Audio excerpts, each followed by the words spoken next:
Potem je tukaj kralj na Betajnovi. Zdaj, če smo v Hlapcih in za narodov blagor, smo spremljali v bistvu bolj to politično dogajanje. Se pravi, v ospredju je neko politično dogajanje oziroma politična bitka med dvema vladajočima strankama, ki pač si prizadevata dobiti na svojo stran ljudi. Medtem ko pri kralju na Betajnovi pa je v ospredju ta družbena neenakost oziroma družbena razslojenost. Ni toliko v ospredju politika, ampak pri kralju na Betajnovi dejansko torej vidimo tega kralja na Betajnovi, se pravi kantorja, je on in potem dolgo noben drug in potem spet vsi ostali. Se pravi, kako je dejansko, kako so ljudje v družbeni lestvici neenakomerno razporejeni. Se pravi, razredna družba z enim močnim, dominantnim posameznikom, ki praktično nadzira vse. In tukaj imamo motiv nasilja, sicer se pojavijo seveda različne oblike nasilja, zagotovo na eni strani, ko kantor s svojimi dejanji obuboža kmete, ko jim pač naloži še več dajatev, ko ubije svojega bratranca in kasneje, ko ubije Maxa in ko potem svojo v bistvu nečakinjo oziroma od tega bratranca hči Nino pošlje v samostan. In kar pa je najhuje pri vsem temu, so tudi vsi ljudje v kralju na Betajnovi Hlapci, zato ker nasilje podpirajo. Se pravi, vsi vidijo, kaj se dogaja, ampak vseeno kantorje podpirajo. Tudi na koncu, ko kantor se od sodniku odloči priznati, da pač je storil umor in da je Maxa ubil on in ne Bernot, dejansko mu ne verjamejo.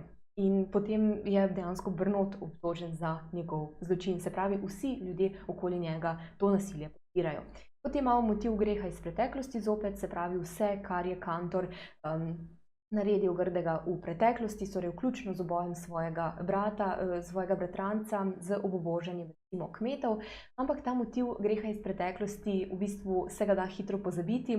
Recimo vidimo, da lahko se z denarjem lahko kupimo praktično vse. S tem, ko dejansko kantor župniku obljubi, da bo obnovil, se pravi župnijo in še tisti stari kozole zraven, je v bistvu vse pozabljeno.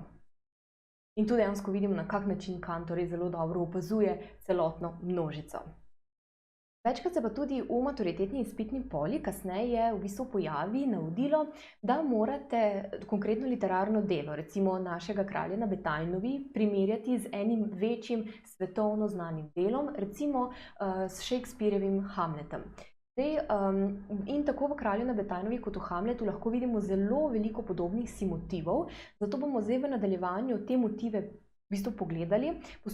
Poskusite pa se jih zapomniti čim več, da boste lahko v bistvu vsak motiv primerjali in primerjavo tudi utemeljili. Najprej je motiv maščevanja uboja. Na eni strani, se pravi, Max želi maščevati uboj kantorjevega bratranca, na drugi strani imamo Hamleta, ki se želi maščevati svojemu stricu Klavdiju, ker naj bi z neko zvijačo, prevaro, torej zastrupil njegovega, torej Hamletovega očeta, zato da bi Klavdij prišel torej na oblast oziroma na položaj. Potem imamo motiv prepoved poroke. Kantor želi seveda, da bi se Franska poročila z Bernotom, to pa zato, ker je tih, ker je poslušljiv, ker uboga kantorja, ker se mu je pač pripravljen podrediti. In ne Max, ki je pripravljen razkriti kantorjeve grehe. Na drugi strani recimo imamo Polonija, ki Ofeliji pač prepove, da se poroči s Hamletom, zopet zaradi tega udarniškega vedenja. Potem je motiv prebujanja vesti. Zdaj, ko govorimo o vesti, je tudi Cankar na splošno in v svojih pismih in v literarnih programih, se pravi, kako naj se literatura piše, vedno poudarjajo tudi to, da je najhujša kazen za človeka, ki ga lahko doleti, ne recimo neka smrtna obtožba ali pa smrtna kazen, ampak to, da mora sam pri sebi imeti nekaj na vesti in s tem živeti.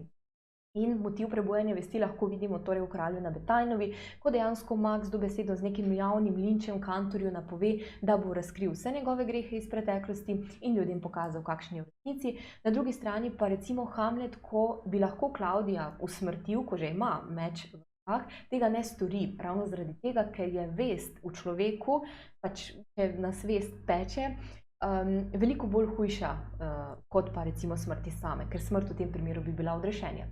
Potem je lik nemoralnega vladarja, se pravi imamo kantorja na Betajnovi in Klavdija. Potem je junakov notranji boj z nemoralnim svetom. Tako Max kot Hamlet v bistvu vidita, da je svet, v katerega vstopata, v katerem živita, dejansko zelo nemoralen in s svojimi dejanji želita to tudi popraviti, preprečiti. Max v bistvu težko sprejme to, na kak način je kantor obubožal vse kmete in kako ima pod palcem praktično celotno Betajnovo. Na drugi strani pa recimo Hamlet tudi doživi več izdaj svojih privržencev, prijateljev in svet dejansko dojema kot ječo, ker ne moreš nobenemu več zaupati. Potem je motivika hudih sanj. Vemo, da Max večkrat, Franski pove, da ga mučijo hude more, hude sanje in da dokler ne bo razrešil tega in razkril Kantorja, ne bo mogel mirno spati. Na drugi strani pa tudi Hamleta pestijo nočne more. Potem imamo motiv uprizoritve nekdanjega umora, se pravi, Max postavi Kantorja pred dejstvo, pred dejansko torej javni linč, ko očetu v tisti gostilni na glas pove, da bo pač poskrbel da Kantor svoje grehe tudi plača. In v primeru Shakespearja oziroma Shakespearjevega Hamleta pa v bistvu na ta dvor Klavdiju pride igralska ekipa in Hamlet tej igralski ekipi naroči, da namesto prvotnega pač plana oziroma prvotne igre zaigrajo umor, ki je zelo podoben oziroma način umora, ki je zelo podoben tistemu, s katerim je Klavdij ubil Hamletovega očeta. In ko oni se pravi to odigrajo, potem v bistvu Klavdij ponori in na tak način tudi prizna umor. In motiv neizpolnjene ljubezni zaradi očeta, zagotovo je tukaj dejansko Franska, ki je predstavljena kot zelo krhka oseba. Tudi v bistvu Franska kot hči se ne upa podrediti Kantorju, ker Kantor nima v oblasti samo na splošno vseh ljudi, ki živijo torej okoli Bretagnove, ampak ima v oblasti tudi svoje družinske člane.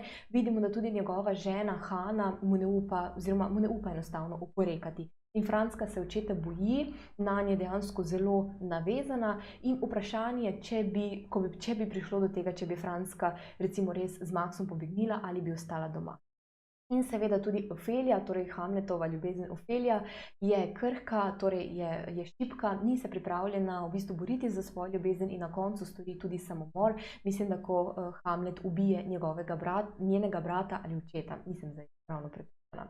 Ampak skratka stori samomor, ni se pripravljena postaviti torej po robu vsej družbi.